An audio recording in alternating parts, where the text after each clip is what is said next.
desnudos, torsos fornidos, con las greñas al aire y las vestiduras escasas cubiertas de pringues, de restos de brea, de grasas y de aceites. Llegaban cantando unidos en una sola fe. Los rastros de sus orígenes se traducían en sus fisonomías. Descendientes de meridionales europeos, iban junto al rubio de trazos nórdicos y al trigueño de pelo duro en que la sangre de un indio lejano sobrevivía aún. Venían de las usinas de Puerto Nuevo, de los talleres de Chacarita y Villa Crespo, de las manufacturas de San Martín y Vicente López, de las fundiciones y acerías del Riachuelo, de las hilanderías de Barracas. Brotaban de los pantanos de Gerli y Avellaneda o descendían de las lomas de Zamora. La multitud tiene un cuerpo y un ademán de siglos. Hermanados en el mismo grito y en la misma fe, iban el peón de campo de cañuelas y el tornero de precisión, el fundidor, el mecánico de automóviles, el tejedor, la hilandera y el empleado de comercio. Era el subsuelo de la patria sublevado.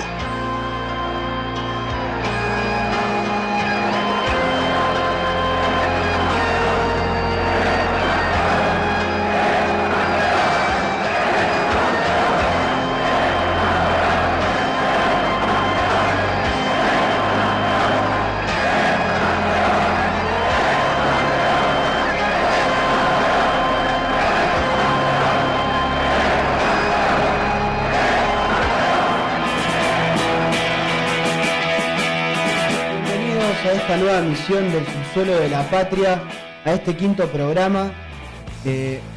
Hoy nos convocan tres temas que están íntimamente relacionados, que son los medios concentrados de comunicación, la reforma judicial, la democratización de la justicia vendría a ser, y su relación política entre ambos, entre su forma de cómo ellos se conservan en el poder.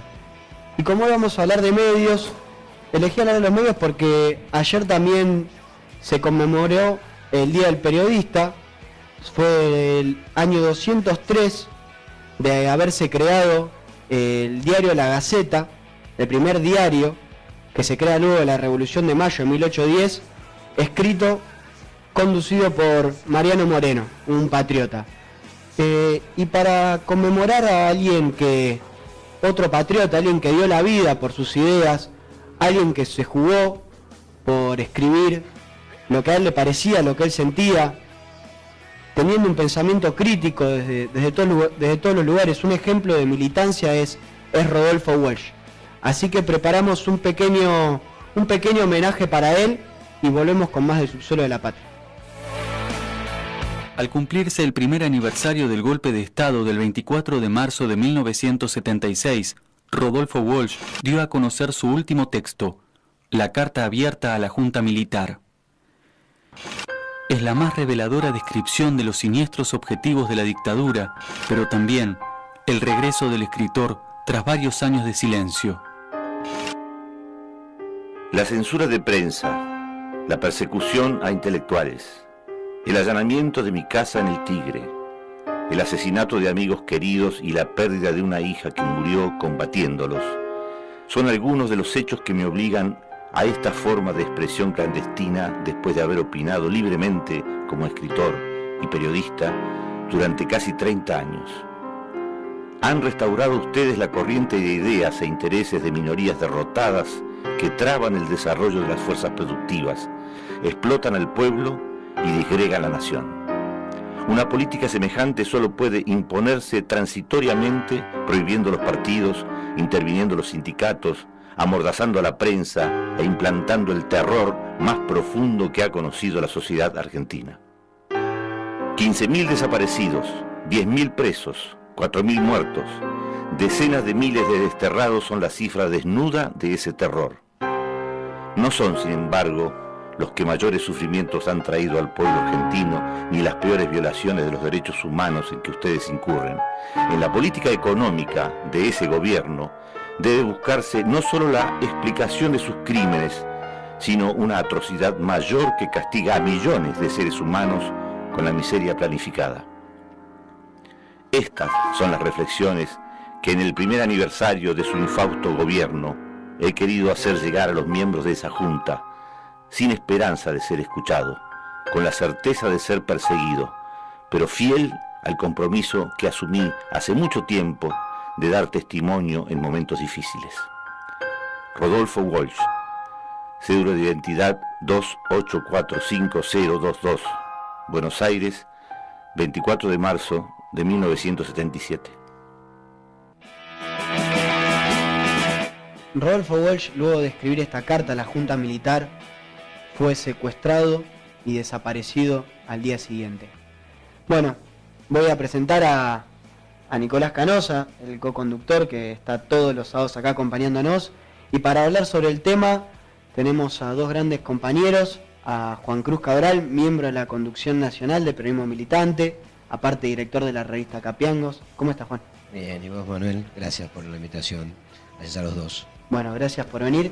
Y también con Virginia Cabo, abogada, parte del Frente Profesional de la Organización Periodismo Militante y hermana de un gran compañero como Dardo Cabo, un gran patriota. ¿Cómo estás, Patricia? Bien, gracias por haberme invitado.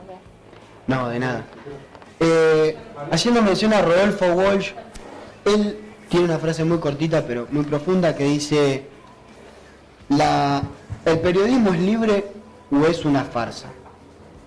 ¿Qué pensás, Juan, que es el periodismo libre? ¿Crees que un periodismo comprometido ideológicamente es libre? Sí, claro, porque la libertad hace referencia a otras cosas, no a la falta de un compromiso con alguna idea o alguna vocación. Cuando se refiere a que es libre, se refiere en realidad, me parece Walsh, a que es libre de ataduras económicas, en realidad, más que nada. Y basta ver, ¿no?, si cualquier medio de cualquier época y en cualquier lugar, para saber que ahí donde están sus sostenedores económicos están los límites de los medios. Entonces, de alguna manera, el que solo está orientado por sus convicciones es mucho más libre que el que está cumpliendo con un trabajo. Es mucho más libre, como somos más libres al caminar por la calle porque tenemos ganas de pasear, que cuando vamos repartiendo sobres porque somos cadetes. Te quería preguntar a vos qué pensás también de la prensa libre, qué te hace. Mira, viendo lo de Walsh y justamente la época de que se trata, ¿no? Nosotros en el Frente Profesional, entre otros también hay psicólogos, y voy a hacer referencia a un término que creo que nos puede llevar desde de aquella época a esta, que es el percepticidio.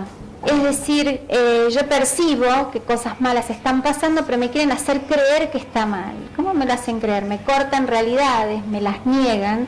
¿Qué era lo que hacía? Creo que la época militar es la que más simboliza esa manera alienante de que te psicotiza, decir, bueno, esto como si estoy viendo que me llevaron a mi hermano, que lo mataron, no, acá no pasa nada.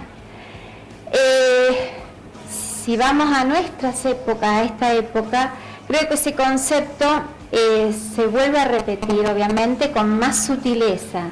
Me recortan realidades, me hacen ver en la televisión cosas que pasan, que no pasan, me repiten cosas que no son, y creo que nuestra tarea militante es tratar de, además de que nos enojamos mucho cuando vemos esto, es poder ayudar primero a nuestros compañeros y a los demás a tratar de develar y revelar, digamos, esta mentira.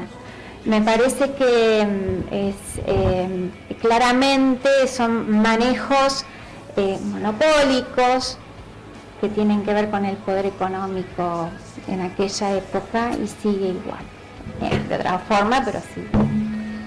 Juan, de algún modo el imperialismo norteamericano sustituyó el poderío bélico por el poderío de los medios de comunicación y de la disputa simbólica para penetrar en las conciencias de los ciudadanos latinoamericanos. ¿Cuál es el rol que estos medios de comunicación ocupan en la etapa que estamos viviendo hoy en el siglo XXI? ¿Y qué convivencia hay entre eso y los miembros de los medios? Mira, la penetración cultural y simbólica, la sustitución simbólica, es un hecho que en la Argentina proviene desde sus inicios. La Argentina se despojó de sus lazos coloniales, los militares, digamos, con la guerra de independencia, pero paralelamente a eso fue construyendo lazos comerciales muy sólidos, sobre todo con la Gran Bretaña, con Inglaterra, muy sólidos, sobre todo desde Buenos Aires, desde el centro del viejo virreinato, que se dedicaba a exportar e importar básicamente, y a ese tráfico económico le correspondió también un tráfico cultural. Ese tráfico cultural es el que fue generando una suplantación simbólica, y se empezó a pensar la Argentina desde parámetros europeos, sobre todo en materia económica ingleses, en materia cultural franceses. Un europeísmo muy fuerte de lo que fueron las clases ilustradas originalmente, ¿no? Las clases cultas, que estaban enfrentadas a las clases populares, las que podemos ver a los caudillos federales, ¿no? Entonces en Argentina se generó un gran aparato cultural de dominación, que es mucho más difícil de percibir que un aparato militar. Vos tenés un soldado que te ocupa tu territorio y vos lo ves, ahí está el enemigo visible. Ahora, cuando el bombardeo es desde la idea, y cuando las otras ideas están desplazadas o silenciadas, ahí se complica. En el transcurso del siglo XX, la Argentina fue mutando una dependencia respecto de la Gran Bretaña a una dependencia de los Estados Unidos. Y también fueron mutando en esa época los capitales, y fueron mutando también los medios de comunicación. Luego, los medios de comunicación y los capitales mutaron y se fueron fusionando en prácticamente lo mismo, como son hoy, que son en realidad los medios de comunicación, son en realidad empresas capitalistas, digamos, empresas de negocios, ¿no? Unidades de negocio que están destinadas no a informar, sino a hacer dinero. Ese es el objetivo principal. La forma de colonización mental, digamos, ¿no? Cambió. Cambió de cómo era con los británicos, que fue la base, que es la base, el sustento en realidad histórico de eso, a cómo es con la etapa norteamericana, donde lo que hubo fue cada vez más y más concentración de medios. Por eso, en realidad, si uno mira las terminales de todos los grandes medios de comunicación de la América Latina, lo que va a encontrar es que todos terminan, todos tienen en algún lugar, en el paquete accionario, dueños que son el JP Morgan, Goldman Sachs, que son dueños también de empresas en Estados Unidos, con sede en Estados Unidos en general, aunque hay empresas transnacionales, ¿no es cierto?, pero vinculados al sistema de poder norteamericano, y que además su generación de sentido sucede a partir, para América Latina, de la ciudad de Miami, en Florida, donde reside el núcleo de la reacción antipopular llamada latina por los norteamericanos, como en la CNN en español, que los latinos esto, los latinos lo otro, y ahí está un núcleo de generación de sentido y de sinsentido, porque en realidad es un sentido generado en un lugar tan ajeno a nosotros mismos, que genera un sentido que en realidad nos disocia, porque también esto que vos decís, ¿no? Esta sustitución es como una disociación. Los venezolanos hablan de los disociados, o hablaban en una época de los disociados respecto de aquel que no logra ver su propia realidad y se deja cooptar por el discurso dominante. ¿Sabés qué creo? Perdón, que creo que sí conspira o contribuye, digamos, a todo esto, justamente es la globalización. Me parece que es tratar de de que todos tenemos que hacer, no sé, mira Colombia cómo consiguió tal, que como es tapa de Times, y todos tenemos que hacer o pensar que el Times es nuestro referente, porque estamos, y como nos hacen creer, nos hacen ver, hace poquito había un reportaje que le hicieron a Correa en ese sentido, y por eso es tan difícil de poder descubrir qué es lo que están diciendo y qué es lo que es nuestro y qué es lo que es la verdad. Y lo que me parece terrible, que es una cotidianeidad, es la mentira. O sea, yo puedo, en la diversidad de información, ¿no? Puedo entender justamente que dentro del periodismo hay ideologías diferentes, pero me parece de una deshonestidad mayúscula la mentira. Entonces, eso no es lo que es lo que más me están vendiendo, mentiras, no ideologías distintas, obviamente con un proyecto ideológico diferente, ¿no? Pero se exacerbó la mentira en los últimos tiempos. Totalmente. Bueno, a ver, tenemos ejemplos a montones que sucedieron en estos días y uno de los showman más estelares que tiene la corporación, como la NATO y todo esto, me quieren vender mentiras, cosas que dicen esto está chequeado y después lo vemos, no está chequeado, no está nada. Contra personajes atractivos, entre comillas para algunos, se hace difícil decir, no, me estás mintiendo, no estás pensando distinto, porque si no parece que lo que se pretende es que todos pensemos igual. Y nuestro proyecto político no pretende eso, digamos, justamente no es así como se construye un país, sino que me están mintiendo, y eso sí. Y hay un parentesco, ¿no?, entre la globalización, la homogeneización y la homogeneización del pensamiento y la idea de la independencia, porque la idea de independencia es, si sos independiente tenés que pensar esto. El que es independiente tiene que estar en un lugar determinado, ¿no? Y vos decías, en realidad, si te hablan de un lugar no tan independiente, sino o no en ese sentido, sino desde un lugar ideológico claro, desde un posicionamiento claro, digamos. Sí. Entonces, bueno, es leal claro, acá. Si vos pensás así, vos sos de derecha, vas a tener un proyecto de este sentido. Yo, digamos, tengo otro proyecto, punto. Pero mentirme, ya, bueno. Se interrumpí, chicos. No interrumpiste nada. Pero para ampliar el debate vamos a ir al primer informe del programa, que está Joseph Stiglitz, Premio Nobel, y Víctor Hugo Morales, que presenta. Esta semana, hoy, Página 12, a través de Horacio Berbisky, ofreció un servicio muy especial. Sorprendió en la semana que Joseph Stiglitz, que tiene una visión positiva de lo que está ocurriendo en América Latina, estamos hablando del Premio Nobel de Economía, había dicho, parece ser que después de participar de un cónclave sumamente importante, en un pasillo le preguntaron algo sobre la cuestión de las estadísticas y dijo lo que por supuesto hay que decir, que las estadísticas tienen que ser serias y todo lo demás. Aprovecharon para titular, Clarín, Stiglitz preocupado por las estadísticas. Esto es lo que dijo Stiglitz, únicamente. Y La Nación, también, igual, diciendo, Stiglitz advirtió sobre los riesgos de no tener estadísticas adecuadas. Qué lástima, se les chispoteó lo que realmente importaba de lo que dijo Stiglitz en estos días. Vamos a empezar, van a ver ustedes lo que opina este hombre, Premio Nobel de la Economía, sobre los medios de comunicación, sobre el rol que tienen, sobre el derecho de ustedes a estar informados, pero a estar informados de verdad, porque lo que señalaba hoy Horacio Berbisky se hará realidad claramente en estas palabras que van a escuchar ahora.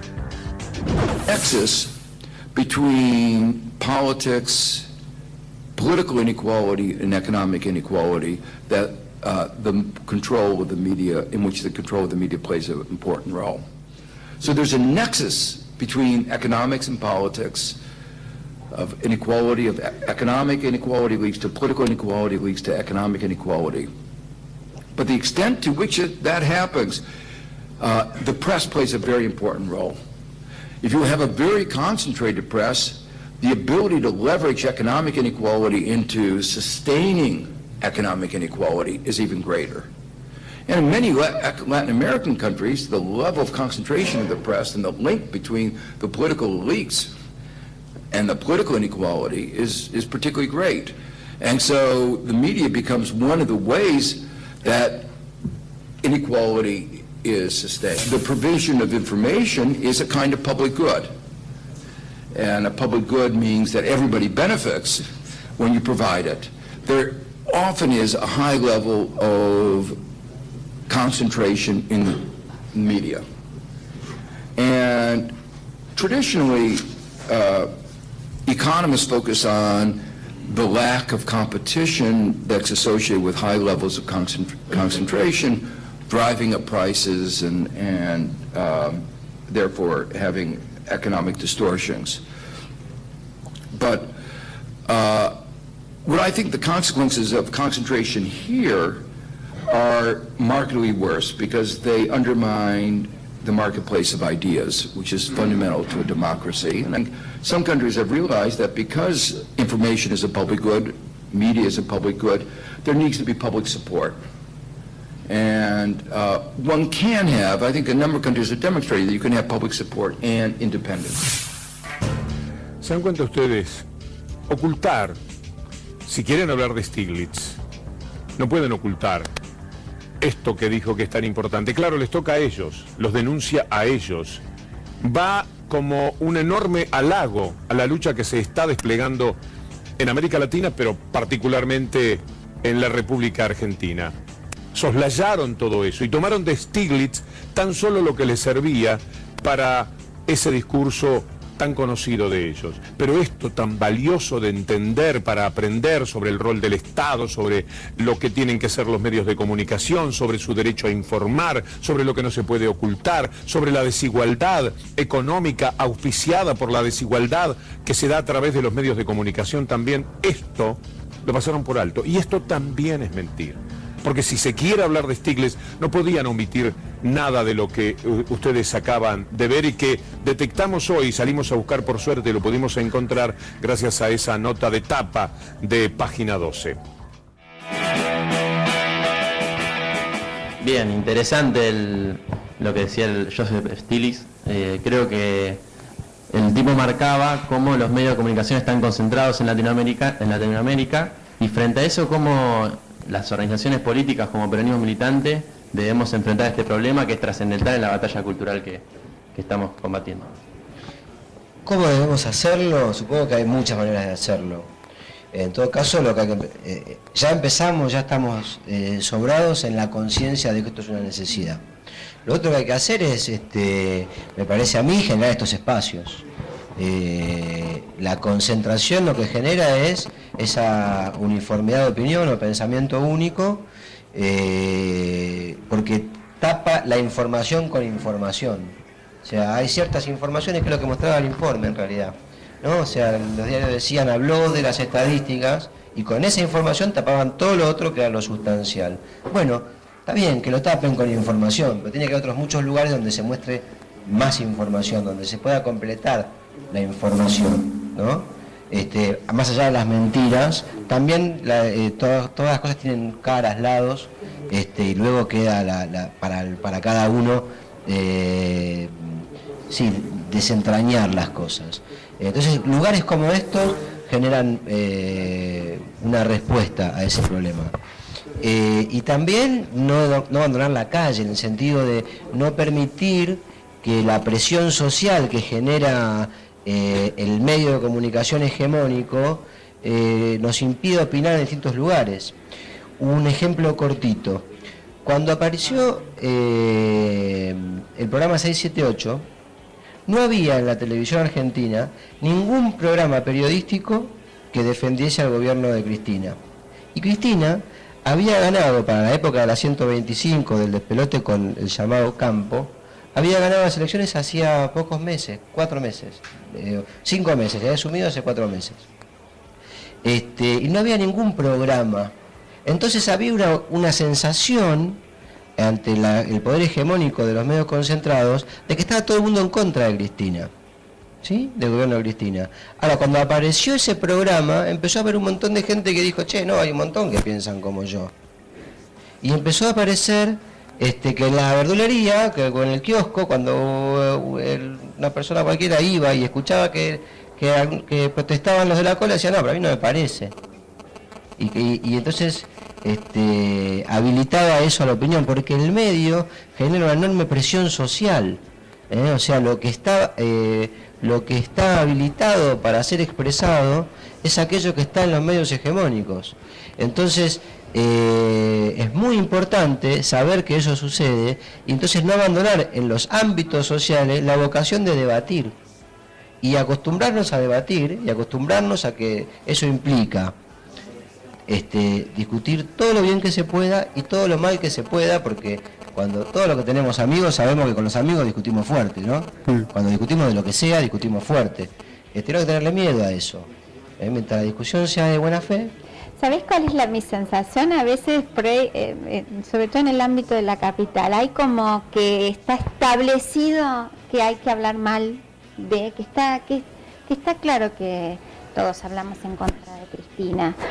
Y ninguno tiene la mala educación de imponer esta posición ante cualquier, hablo de cola de supermercado, hablo de algo doméstico, y hay como casi una falta de respeto, soberbia. Hay otros que podemos pensar distinto y tenés que estar aclarando, mira que yo creo que, y recién ahí es como que aparece otro que dice, yo también puedo decir, hay temor, justamente creo que porque esta imposición de verdades absolutas, de verdades que están, no pueden ser de otra manera, que las imponen los medios, justamente estos medios hegemónicos, por lo cual es una batalla permanente, cotidiana, cultural, no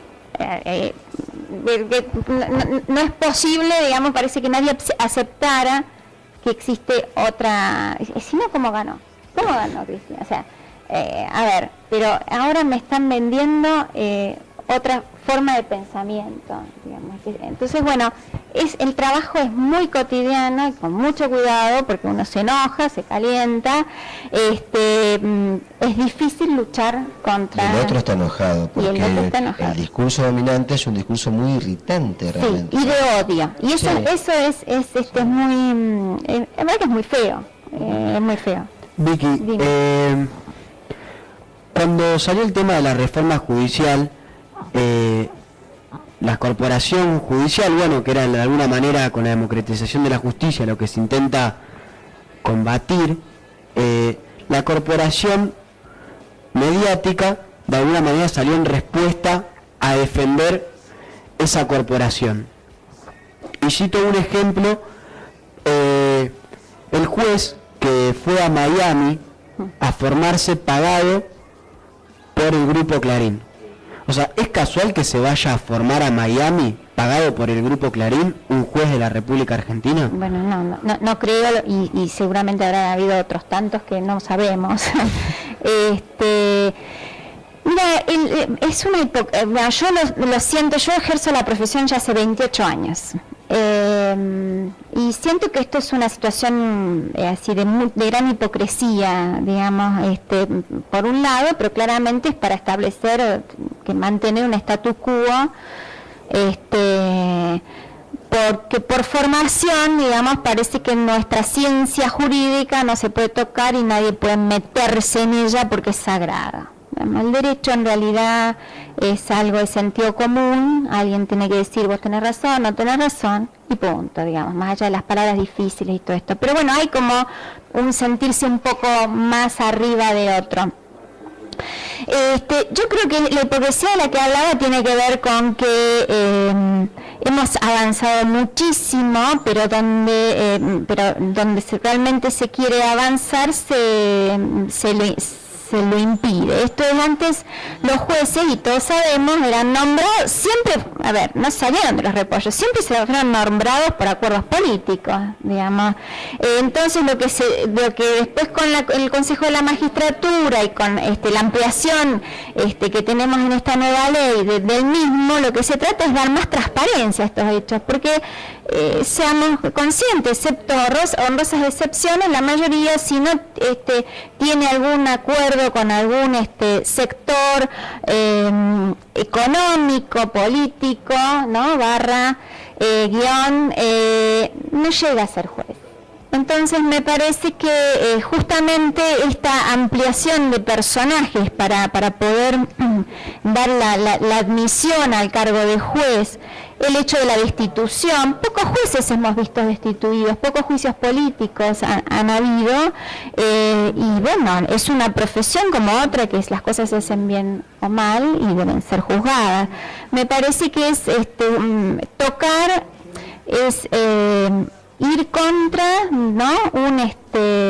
Una figura, vamos a ponerle el juez intocable, y no deja de ser un ser humano que vive en un país, que tiene política, que sabe, que tiene pensamientos, y que no es casual justamente que poderes económicos estén detrás de este tema. Hoy en día el poder económico claramente creo que están en los medios de comunicación, que es el más influyente, porque las oposiciones, digamos, políticas están muy divididas, y bueno, no es casual y no debe ser el único, debe haber otros tantos, pero me parece, yo no sé si es la fórmula de la democratización de la justicia todos estos proyectos, pero que creo que es un avance sideral, y a ver, cuando hay tanta pensamiento, justamente oposición para que esto salga, yo me pongo a pensar, yo tengo que estar del otro lado.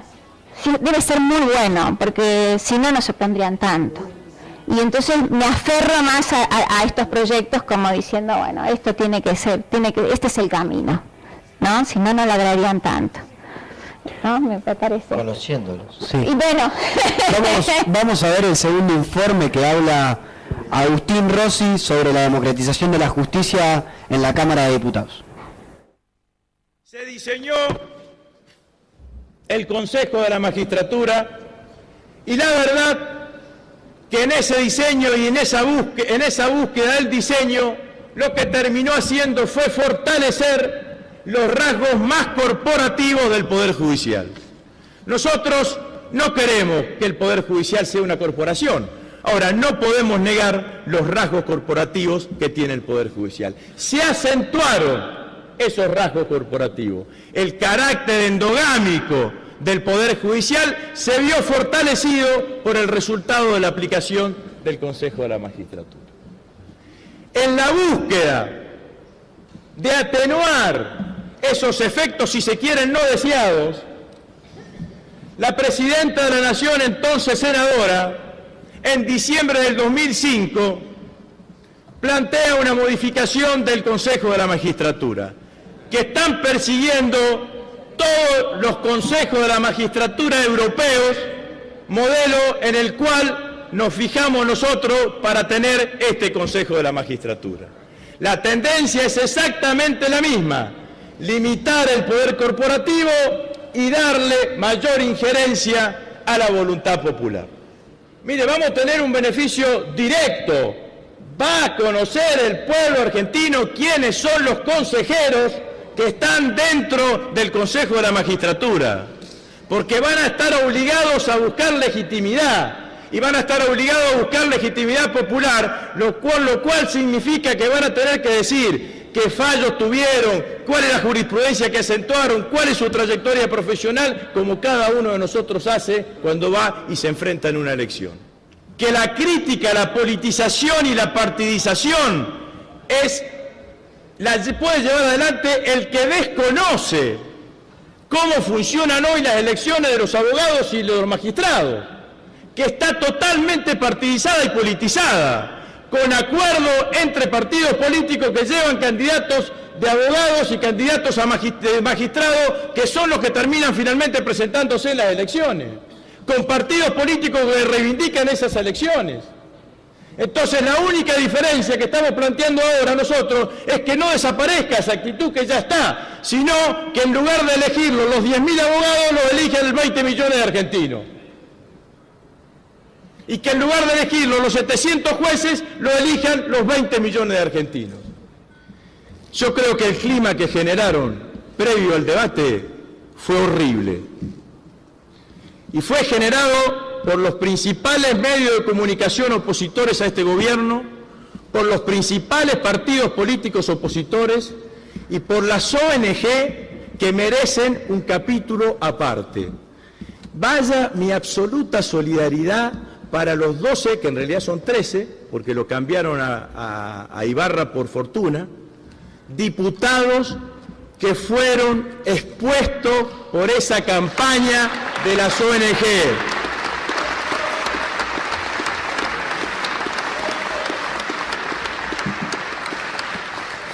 Esa campaña es de connotación fascista.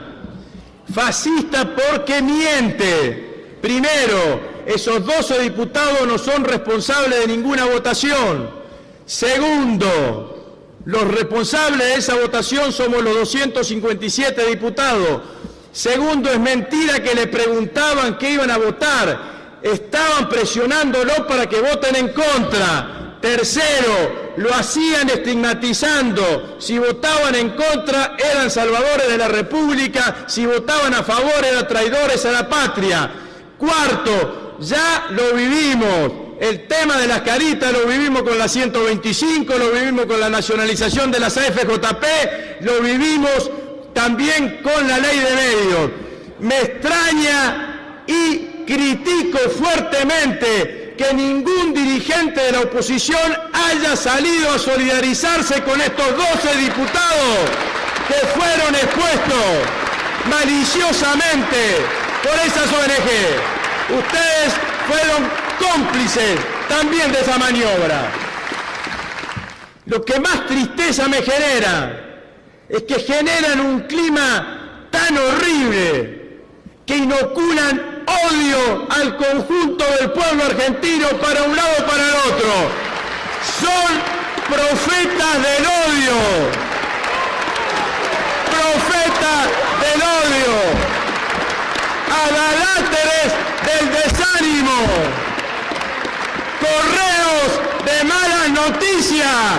Tienen que dedicarse a construir una propuesta política en base al amor, en base al respeto, en base a la paz. Dejen de agredir, dejen de insultar, dejen de descalificar. Se pasan la vida hablando de la República y de las instituciones, cuando llega el momento que la República y las instituciones va a tomar una decisión que no les conviene, se sacan la bandera, la estrujan y la pisotean. Respeten a las instituciones, respeten a la República, respeten al Congreso, respeten a la democracia, respeten a la patria. Hay que construir la patria entre todos. Muchísimas gracias, señor presidente.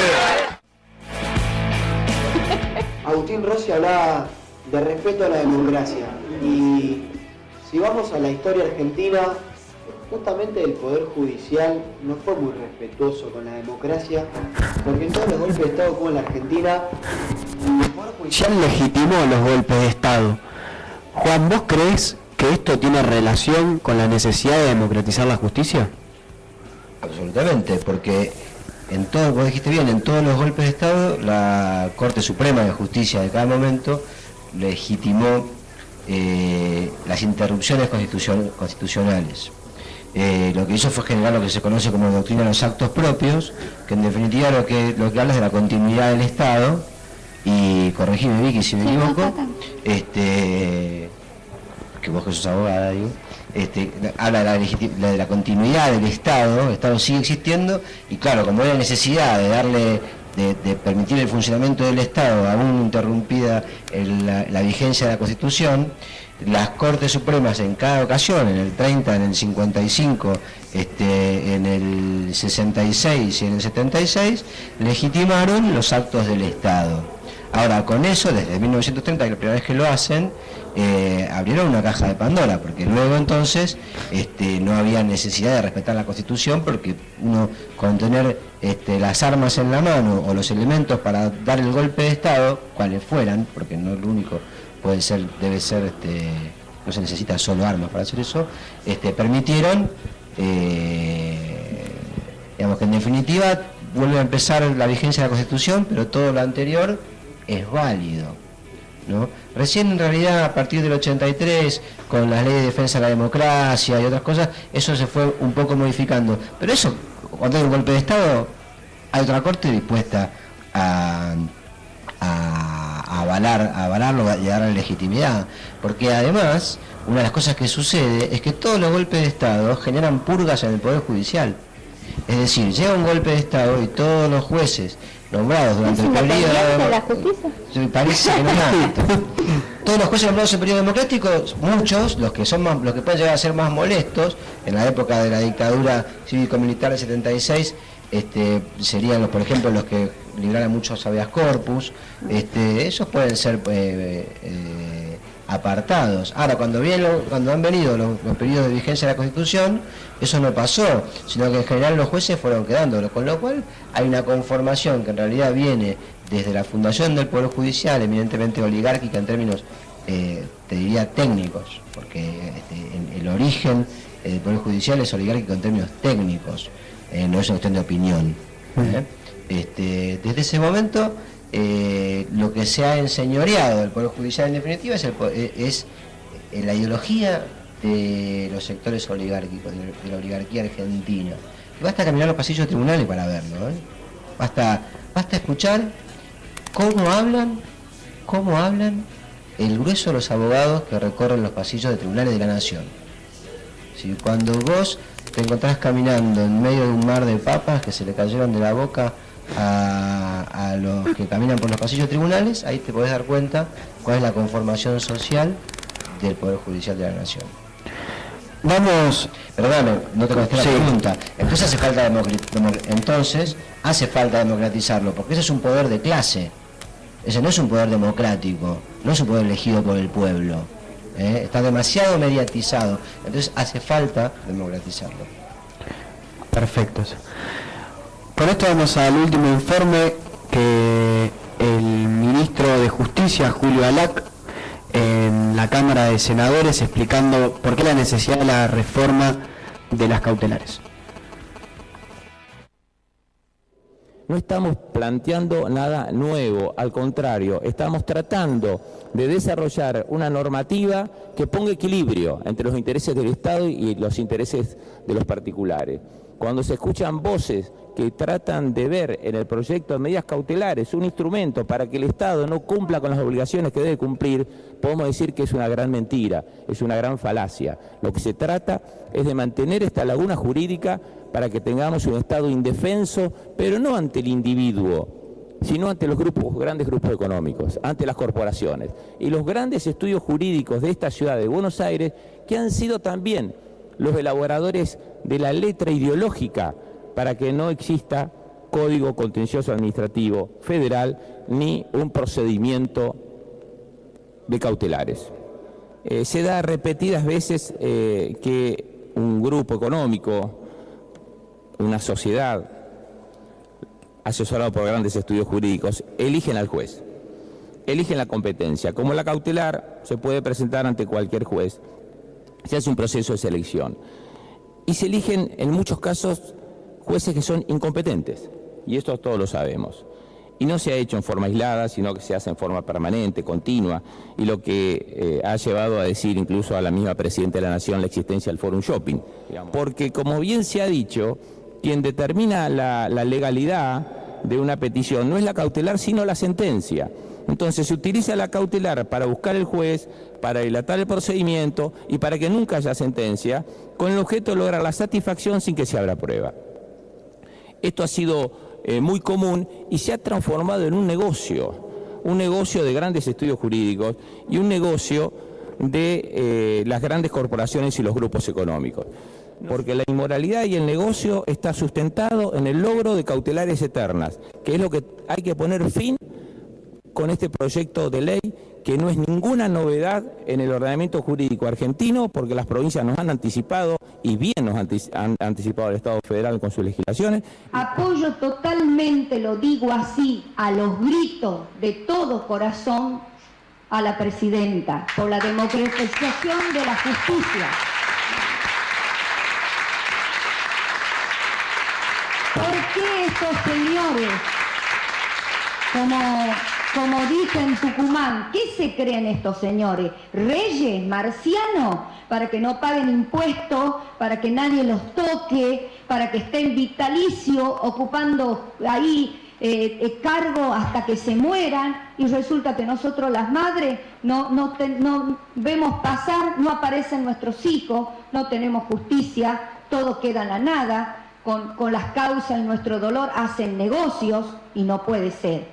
Entonces, eso es lo que yo quiero, que haya jueces actualizados, estudiosos, que todos los argentinos que les pagamos un sueldo sepamos de dónde viene, quiénes son, cuál es su currículo, y que se capaciten, se preparen y hagan verdadera justicia y no arreglos políticos con los amiguitos políticos. No. Entonces, yo apoyo lo que dice Cristina, porque estamos viviendo en el año 2013. En otros países del mundo no es así. La ley de medios de comunicación audiovisuales no entró en plena vigencia por la vigencia de medidas cautelares. ¿Cómo funcionan, Vicky, estas medidas y qué se plantea la reforma judicial con respecto a estas?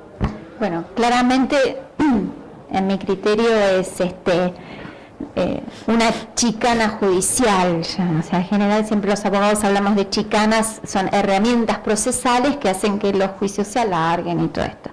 Pero claramente esta herramienta está usada como un abuso, y en definitiva lo que a mí además como abogada me molesta cuando ejerzo la profesión y pasan estas cosas es decir, señor juez, resuelva. A ver, la medida cautelar en sí misma no es ni buena ni mala, está claro, y es lógico que ante una ley de medios que alguien dice que no tiene que proceder, bueno, no es cuestión de, entre comillas, desapoderarlo de los bienes que se supone que habría que hacer o de las ventas que tendrían que hacer para que la ley de medios entre en vigencia, porque no se podría volver atrás. Entonces quizás una cautelar hasta que se resuelva, digo, técnicamente no está mal.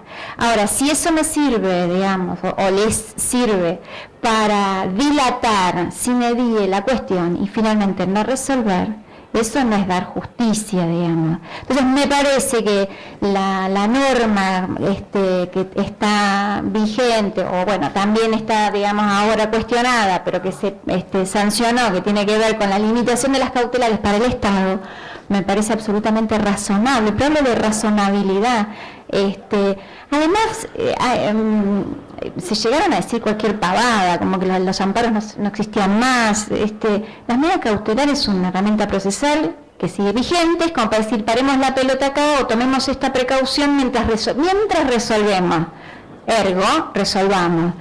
Además de los 6 meses, está planteada la posibilidad de prorrogar los 6 meses más. Entonces, ¿de qué estamos hablando? Digamos, me suena, digamos, estas negativas muy feas, digamos. Juan, con la necesidad de democratizar la justicia, necesitamos evidentemente la legitimidad del pueblo, la legitimidad de la sociedad, y cuál es el rol que debe ocupar tanto las organizaciones políticas como los movimientos sociales, como el sector interno del Poder Judicial, para que esta legitimidad se construya. Mirá, arrancamos hablando de... Un poco te voy a contestar y un poco no. Porque me parece que construir la legitimidad de las cosas tiene que ver con poder explicarlas en un sentido integral. Arrancamos hablando del problema de la cuestión mediática, ¿no? De la cuestión de los medios de comunicación. Y nosotros sabemos que en este momento en Argentina hay un gobierno que encaró ese problema, del problema de la concentración mediática. ¿Y qué sucedió cuando lo encaró? Lo que explicaba Vicky. En la medida en que fue por la desmonopolización o la desoligopolización de los medios de comunicación, se encontró con que había del otro lado una herramienta, mirá qué sencillo, una herramienta que permitía burlar la voluntad popular, en tanto la voluntad popular es representada por el Congreso de la Nación y por el Poder Ejecutivo, no por el Poder Judicial.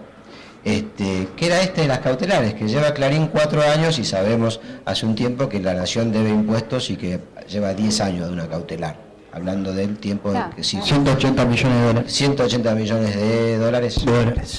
Bueno, les tiene que ver con integrar estas problemáticas para que el conjunto las pueda procesar, digamos, ¿no? Y entender que van juntos, y entender que cada una de estas peleas que se dan llevan a otra. La pelea por la 125 nos encontró, es decir, el intento de despegar los precios internacionales, los precios internos, los precios internacionales, es decir, para que el valor altísimo de la soja no nos pusiera el precio de los productos alimenticios en la Argentina. Ese intento, ¿qué se encontró? Con que Clarín, el grupo Clarín, La Nación, que son socios en Expo Agro, nada más y nada menos, desplegaron una parafernalia de comunicación que hizo que el gobierno sufriera lo que fue una derrota, que terminó con el voto no positivo de Cobos. Me había olvidado el nombre. ¿No? Hay gente que es un eufemismo. Rutilante. Es un eufemismo, voto negativo. Claro, voto negativo. El otro no tuvo lo que tenía que tener para decir voto negativo. Claro, tal cual. Perdón. Bueno, así son las estrellas a veces. Digo, eso terminó ahí. ¿Y qué es lo que demostró? Y bueno, que había un aparato comunicacional al cual enfrentar en serio. No hay que tener miedo a decir que se enfrenta un aparato comunicacional. Y cuando enfrentamos el aparato comunicacional nos encontramos con ¿qué? Y con que una cautelar te permitía frenar la voluntad popular. Entonces, ¿qué hubo que hacer? Y bueno, vamos a pensar cómo hacemos para que estas cosas no pasen. Y entonces la legislación de democratización de la justicia va también, junto en el paquete grande, va el tema de las cautelares que le pone un límite en el tiempo. Con ese límite en el tiempo, como está ahora, hace 3 años que tendríamos ley de medios y hace 9 años que la Nación hubiese pagado los 180 millones de dólares, así que son. Bueno, hay que integrar todo eso, poner todo eso, entender que son cosas que van de la mano. Algunos dicen todo tiene que ver con todo, cosa que es insufrible, pero la verdad es que lo que no hay que hacer es disociarse uno en cada cosa, y eso es lo que hacen los medios, te separan una cosa de la otra y nunca podés ver una integralidad. Bueno, se nos está terminando el programa. Juan Cruz, muchas gracias por venir. A vos, Vicky, también, muchas gracias por venir. ¿Puedo pasar un aviso? Sí, pasa un aviso. Quiero recordarles a todo peronismo militante que está al frente de técnicos y profesionales al que se pueden integrar con gusto y alegría y amor para hacer cosas, y que estamos intentando integrarnos lo más plenamente posible dentro de los territorios y colaborando con eso.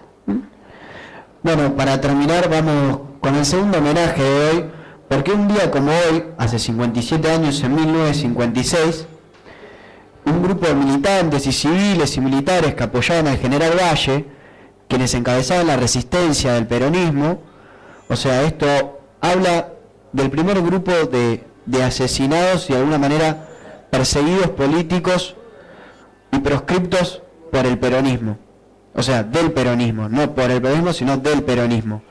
Ellos están organizando una contrarrevolución a la del golpe cívico-militar de 1955, donde hubo fusilamientos en Lanús, José León Suárez, Campo de Mayo y La Plata. Para cerrar y para irnos, armamos un pequeño videíto en homenaje a estos compañeros. Nos vemos en el próximo Subsuelo de la Patria. En el año 56, unos compañeros, vecinos, trabajadores, se juntaban porque estaban comprometidos con el general Valle. En ese momento estaba trabajando por una contrarrevolución, por el retorno del general Perón. Los detuvieron ahí en esa casa, ahí en Florida. Luego los traen acá a San Martín, a la primera regional de San Martín. El mando mayor decide y ordena el fusilamiento de estos compañeros. A partir de ese instante el relato se fragmenta. Estalla en 12 o 13 módulos de pánico. Dice Gavino, yo creo que nos matan. Carranza sabe que es cierto, pero una remotísima esperanza de estar equivocado lo mantiene caminando. Giunta no espera más. Corre. Gavino hace lo mismo. El rebaño empieza a desgranarse. Tírenles, vocifera Rodríguez Moreno. Libraga se arroja de cabeza al suelo. Más allá, Diquiano también se zambulle. La descarga truena la noche. Giunta siente una bala junto al oído. Detrás oye un impacto, un gemido sordo y el golpe de un cuerpo que cae. Probablemente es Garibaldi. Con prodigioso instinto, Giunta se corta a tierra y se queda inmóvil. A Carranza, que sigue de rodillas, le apoyan el fusil en la nuca y disparan. Más tarde, le acribillan todo el cuerpo. Sobre los cuerpos tendidos en el basural a la luz de los faros, donde hierve el humo acre de la pólvora, flotan algunos gemidos. Un nuevo crepitar de balazos parece concluir con ellos. Pero de pronto Libraga, que sigue inmóvil e inadvertido en el lugar en que cayó, escucha la voz desgarradora de su amigo Rodríguez, que dice: mátenme, no me dejen así, mátenme.